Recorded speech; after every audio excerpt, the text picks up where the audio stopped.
Kita juga memikirkan masalah tenaga pendidiknya, karena tentu saja tidak satu masalah rekrut nggak mungkin, karena kita bicara ASN juga masalah formasi.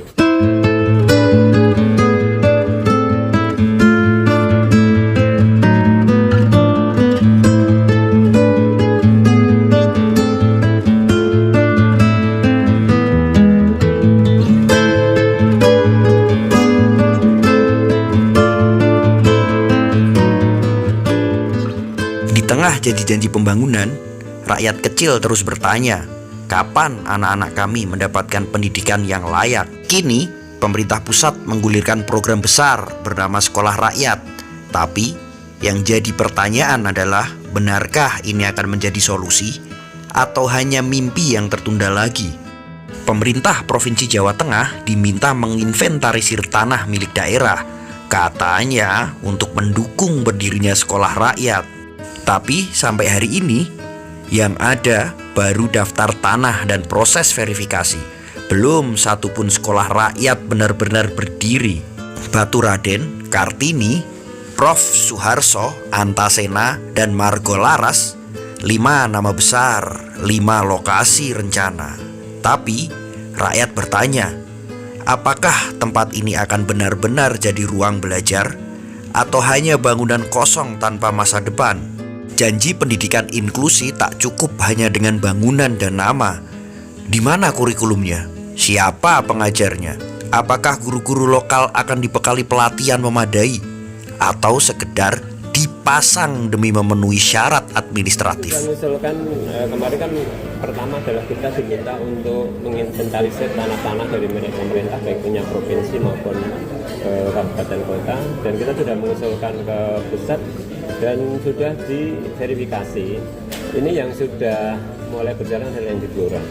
Di Blora ini sudah pekerjaan fisik, karena targetnya kalau harapannya di 2025, di PPDB di 2025 sudah bisa berjalan.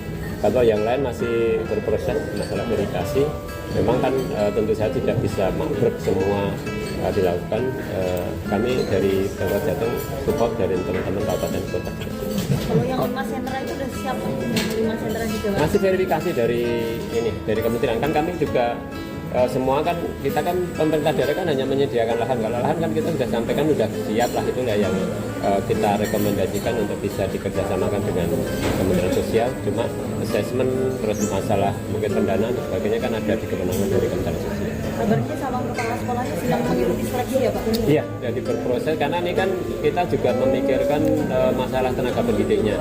Karena tentu saja tidak satu masalah rekrut nggak mungkin, karena kita bicara ASN juga masalah formasi, sehingga nanti kita akan mengoptimalkan teman-teman tenaga pendidik yang ada di sekitar kawasan sekolah rakyat itu. Ini lagi berproses dari Dinas Pendidikan. Berarti tidak mesti ASN ya Pak?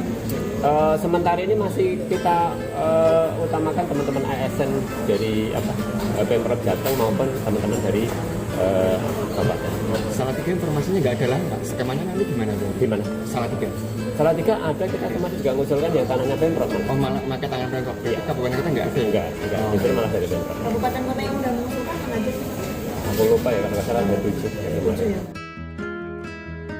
Calon kepala sekolah sedang diseleksi, tapi belum jelas seperti apa standarnya dan siapa yang memastikan kualitasnya. Rakyat butuh sekolah yang membebaskan, bukan sekedar proyek pembangunan. Usulan dari Magelang dan Blora juga belum ada kepastian. Apakah ini menunjukkan adanya antusiasme daerah atau justru lambannya respon pemerintah provinsi terhadap inisiatif lokal? Di balik jargon sekolah rakyat, terdapat jutaan nasib anak bangsa yang dipertaruhkan. Kalau ini hanya jadi proyek politik 5 tahunan, maka yang dikhianati bukan cuman anggaran, tapi masa depan bangsa. Pendidikan bukan hadiah. Ia adalah hak. Rakyat tak butuh janji, mereka butuh bukti. Sekolah rakyat akan jadi harapan atau hanya ilusi?